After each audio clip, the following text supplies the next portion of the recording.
the going down of the sun and in the morning. We will slay them. Hashtag Team Edward. Go! Jacob the other guy! Twilight.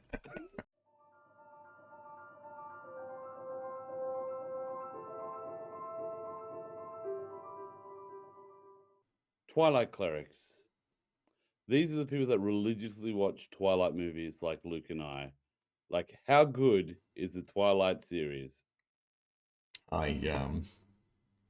Once you start, I understand you can't stop. I've been holding myself back. Yeah. Listen, no spoilers. Let's not talk about that. Cool. I'm saving it for when my daughter hits tweens. So the Twilight transitions from light into darkness often brings calm and even joy as the day's labours end and the hours of rest begin. The darkness can also bring terrors, but the gods of Twilight guard against the horrors of the night. Clerics who serve deities of the Twilight bring comfort to those who seek rest and protection by them and venturing into the encroaching darkness to ensure that the dark is a comfort, not a terror. That sounds fucking cool. That's not too bad. Now, the class gives us a list of options for you to choose, and I wasn't wild on this list, not knowing all of them. Celestian, I know, and Salune, and Yolandala, Ilmaida, Helma. I know a lot of the Faerunian styles. But I did find it strange that they left so many off. And I suppose one aspect is that light can be, a twilight can be both light and darkness, and the moon and the stars. You can do so many. So there's so many more deities out there to open it up as options to use. There's the drow goddess, Elistri, I think her name is. There is the dwarven deity, Sharindala. There is the Maharendain pantheon, Hathor. There's the giantess goddess, Hiatia. And the elven, Sahane Mumbo. And even a lesser deity about lycanthropes, being Malar, being the savagery and bloodlusting and bestial savagery bloodlust. So there's so many different deities out there that you could align your character to that aren't, and they're just the moon. I haven't gone into the light or darkness. I've been making all their deity symbols on 3D prints that people can pick up on my Patreon if they're interested. But yeah, cool. it's a lot of work. But Twilight characters also get some domain spells. Mitch, do you want to run us through some of those domain spells and tell us what do you love? So obviously, one of the ones that everyone's going to love is on the first level. So you got Fairy Fire. That's a big hit. Advantage for everyone. Sleep. Mm-hmm. Also great. Third, you got Moonbeam and See Invisibility.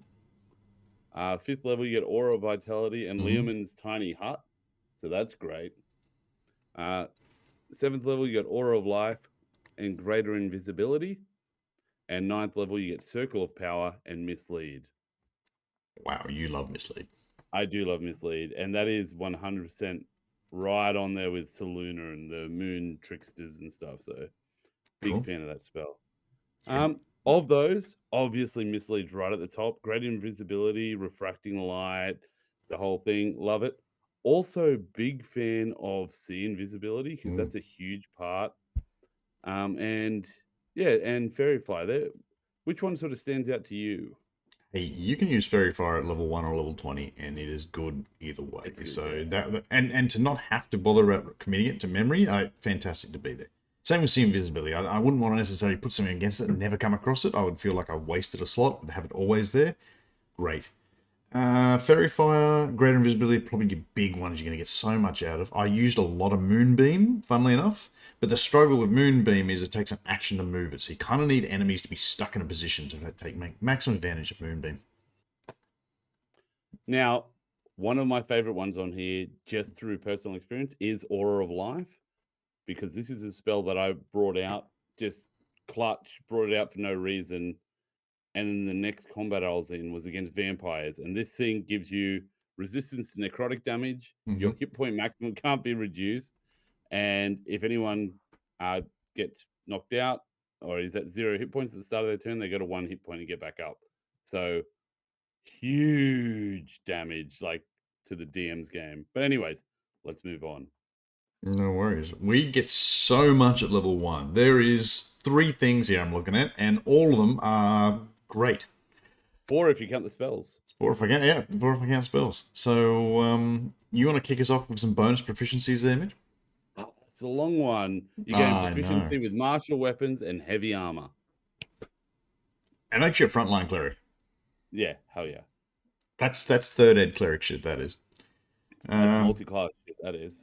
You also pick up Eyes of the Night. Now, Eyes of the Night, starting at first level, you can see through the deepest gloom. You have dark vision out to a range of 300 feet.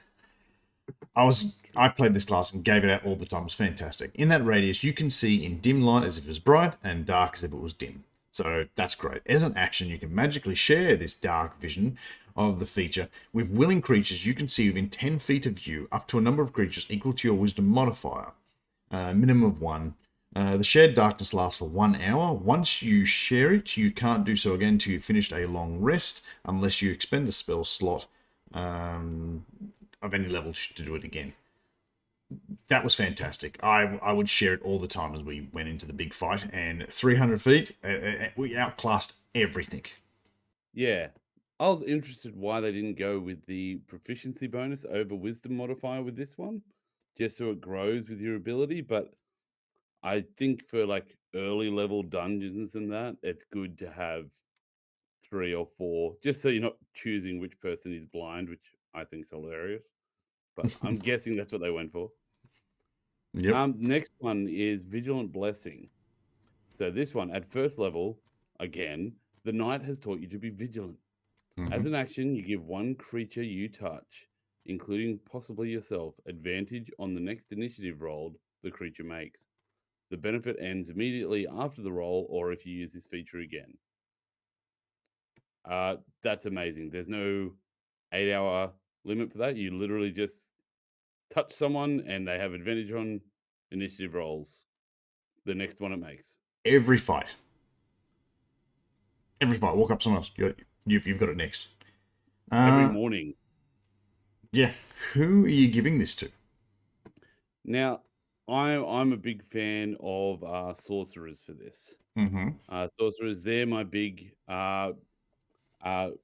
battlefield manipulators. So they're earth, they're moving stuff around. In my head, that's what's happening. How about yourself? Yeah, I think a lot of people say the Gloomstalker or the Rogue, so we can get that sneak attack first shot off. But I'm like, these guys already have so many advantages to their role anyway. Most of the time, statistically, they're probably going to get it. You're just narrowing down the field, which is cool. But as you said, I think giving it to a caster, because if the wizard goes first, it means he can cast a fireball before everyone else runs into melee. Yeah. And once everyone's in melee, it's too late. He can't cast the fireball. Well, he can cast the fireball. I've been in groups who do that, but it's better if he can get that one big spell off that he wants to get off, and everyone runs in, and then after that, he just uses his other spells to pick things off. So, because so many times the wizard goes last, everyone runs in, and he can't do his big thing. He's like, and then they're sitting through their spells trying to figure it out. Like, I think a caster is a solid selection. All right, so but at second level, you then pick up your Channel Divinity. In this particular case, you could use it to get rid of the undead, or you could use it for a different option, which is your Twilight Sanctuary. So at second level, you can use your Channel Divinity to refresh your allies with Soothing Twilight.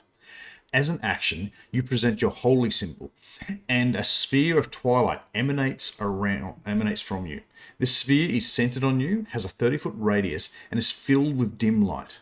The sphere moves with you, and it lasts for 1 minute or until you are incapacitated or die, not concentration.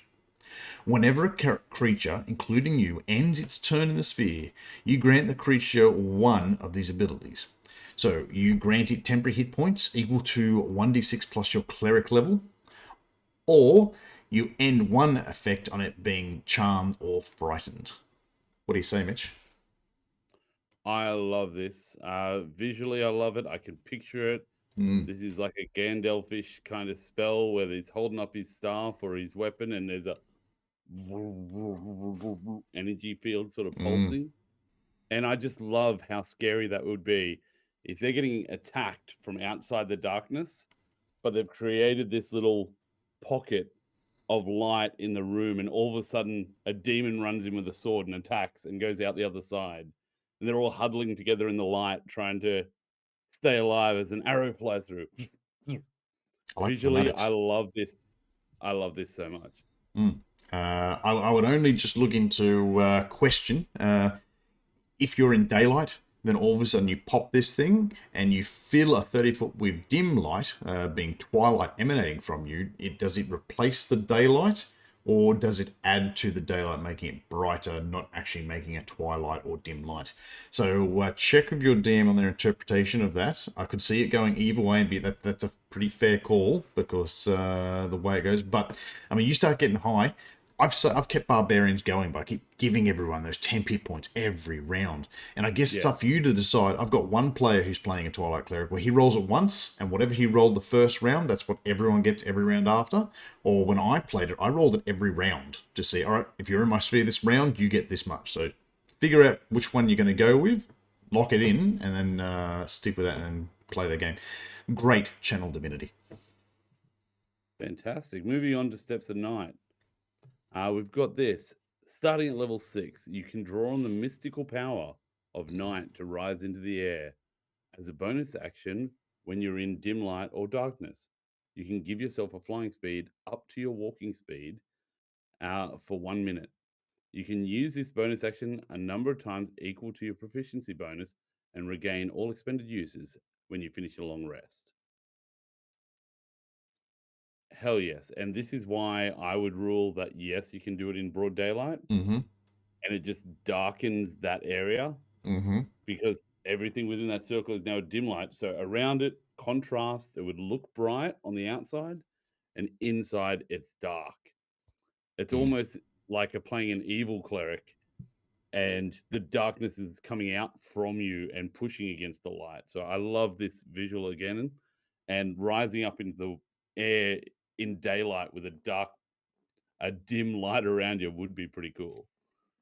It's cool. It says, I think it's only dim or darkness when you activate it. You could then potentially come out into the light because you need to pop it in that. Then you could potentially leave. So maybe you got to find some cover or something to achieve that if you're not popping your Channel Divinity.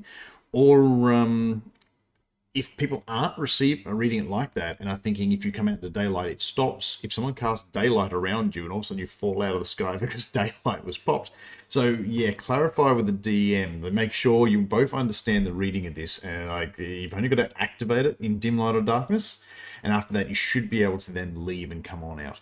It is a strange ability, granting you fly. What's that got to do with Twilight? But I mean, I found it really cool, and to be able to pick up and get out of the melee and be up there pumping down healing and using your spells and things like that. Like, it was very cool, and it's concentrateless flight, so fantastic. At 8th level, you then pick up Divine Strike. So at 8th level, you gain the ability to infuse your weapon strikes with divine energy.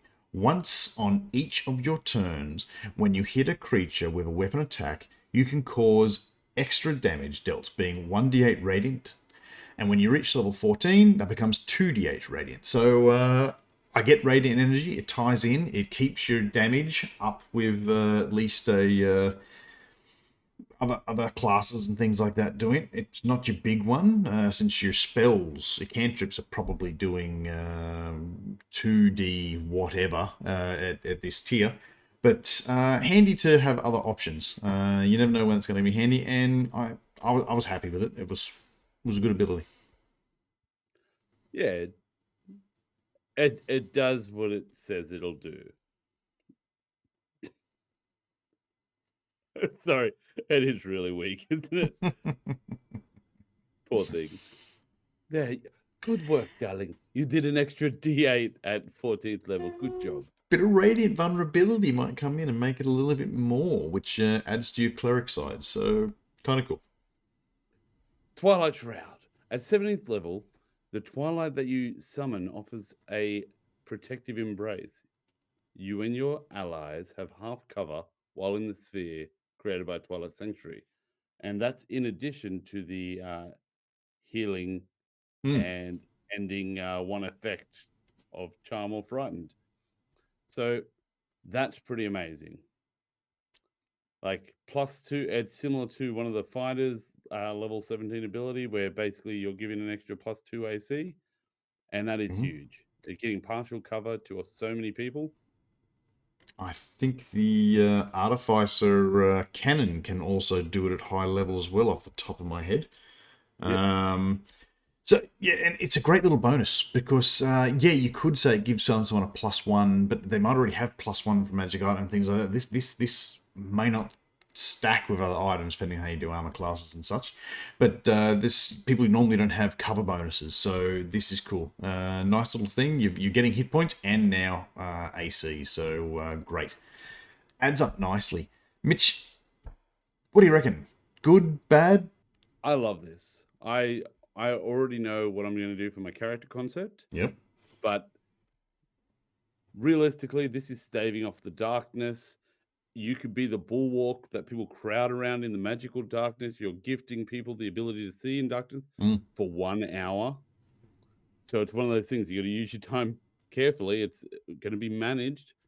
One thing that is hard with that 1 hour, it will put stress on DMs to actually have a counter in their head of how long everything's taking. Because yeah, it's one of those things that will come up, and you'll just have to make a call, and people will be happy or unhappy. Yeah. But Yeah. thematically, I love it. I love that you are like a frontline fighter. But how about yourself? Yeah, totally agree. This is a frontline cleric. You can wear full plate, you can heal, and you can hurt. Spirit guardian, spirit shrouds, all those sort of things, spiritual weapon, all those sort of things can be doing damage. You can be healing. You've got this circle of healing and harm all going on. Yeah, it's a lot of fun. I don't think this is a class you need to multi-class. I think this has got enough in it that you'll be fine. Yeah, I don't see you needing much more. Fighter to get a few extra fighter things if you're thinking you're a frontliner-ish, but you'll be fine. You will be absolutely fine just playing this as is. And I would recommend someone who's playing in a Ravenloft adventure or light campaign to consider this. Constant cloud cover. You will have no problem popping your abilities without the channel divinity and use your steps of night with no problem. So run with that. You're talking about your character concept, Mitch. What did you get now to? originally I had just said I want to play like Luna Lovegood, like a really wacky Mm-hmm. person that with amazing insight into everything, but a weird perspective. Mm-hmm. And then I was like, no, I want to play Wednesday Adams, this person that is just absolutely fearless. Then I Yep. realized, why not have both Mm-hmm. and have one person playing one of those characters as the Twilight Cleric Mm-hmm. and have the other one as an Oath of the Watch Paladin, who have a lot of these similar abilities, but not exactly the same. But they work so well together thematically, Yep. staving off the darkness, fighting the demons that are encroaching on our world. Like these two go together. Buddy cop drama series between a character, Wednesday Adams and Luna Lovegood style. Like I 100% want to watch this show. That's I don't cool. particularly want to make it because I want to enjoy listening to people play this out who are better role players than I am. Because it Cool. sounds like a fucking great show. How about you, man? I played a Twilight Cleric, and I have someone in my current Distant Davernus campaign. So I played a changeling Twilight Cleric of Lyra, the goddess of joy and dance. And I played it as a teenager who would not get up until afternoon and then would be up all night encouraging other people to be up partying and staying up all night and then would crash at 2, 3 in the morning and would sleep all day. The party found it very annoying, but I soon changed how the party adventured, so we all got on eventually. Very fun class. There's so much in it. You can go frontline, you can heal, you can do all things. And then we also had another cleric come join me, and I had him play another cleric of Lyra, and he was the peace cleric, and we just tag teamed, and nothing could get through once our channel divinities were running. It was fantastic. That sounds brutal. That sounds absolutely brutal. It was good. What do you reckon players need to be aware when thinking about this subclass? I would be very clear about that the vision is only going to last for 1 hour, and even offer to the DM to sort of put a token down or discuss what you guys are doing just to make it easy. Because one thing about this, it's great to be able to give people dark vision Mm. and take that stress away from the DM trying to work out who has disadvantage, who doesn't, who can see something happening, all that sort of -5s. Like these sort of things can make the game easier, but also it does take away an element where you're missing information and it can build drama. And if you take that away because your dark vision lasts for 24 hours, it can mess with the game flow. Okay. Okay. My tips for players are check with the group about lighting conditions that they need and might be chasing after. So a Gloomstalker in the party and some other people who want darkness, you might work a lot better together. Also, talk with the other PCs about you being able to give them dark vision, really good dark vision that might beat any other race. And that might change what race they choose if they know that you can give it out to them, and it might free them up a little bit.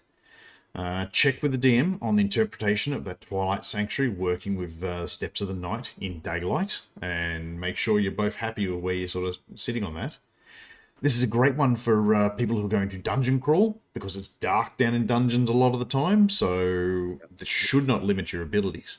And like all clerics, you get to look at your relationship between you and your god, and pick the time you pray, and how you do rituals of celebration and things like that, how you look into rituals of marriage and giving people their last rites and things like that. So all cleric sort of stuff that falls into that priesthood thing, you can look into and see how you do it and what your relationship is to your god. Excellent. DM tips, Archie. What are you looking at? I am looking at lighting conditions. If I'm a DM and I'm using lighting conditions, I need to be aware of the distances, now knowing that they can outsee my bad guys. And to make sure when I'm in daylight, when I'm not in daylight, when I'm in twilight, when I'm in darkness, just to be extra aware of these things, because this particular subclass, as do others, will rely a little bit more heavily on it.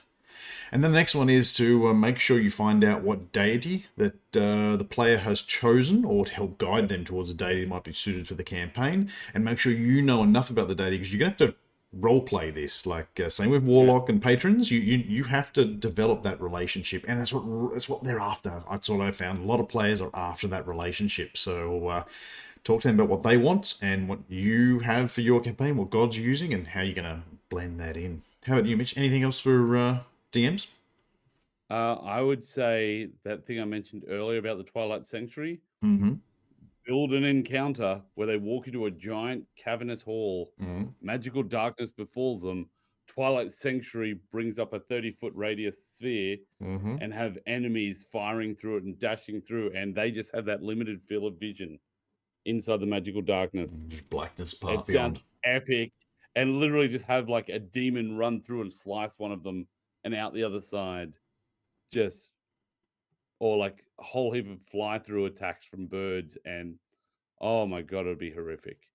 Very That's cool. my advice. Do that thing. Very nice.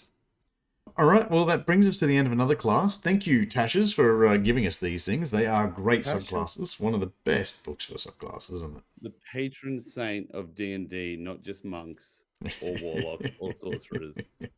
It Tasha nailed it. gave us so much, and it was fantastic. Have a look at the rest of the stuff on the channel. We do adventure reviews, we unbox and look at minis and things like that. There's a lot of D&D stuff. It's all D&D on this channel specifically, although not it could be any RPG, but it's only been D&D so far. You can also have a look on the Patreon, where I've been making all these deity symbols that you can 3D print yourself and get the STLs. And join the Discord if you so wish. It's all in the links below. And don't forget to sign up for my OnlyFans, DMs for DM. I gonna need you to stop sending me nudes, man. Well, no one else is buying them. I'm trying to generate a market interest. It's a pity buy. You meant to share them to your friends and family. We're trying to build hype. All right. Well, thanks for joining me on this one, Mitch, and I'll catch you again on the next one. See you, man. See you at the Always table. a pleasure.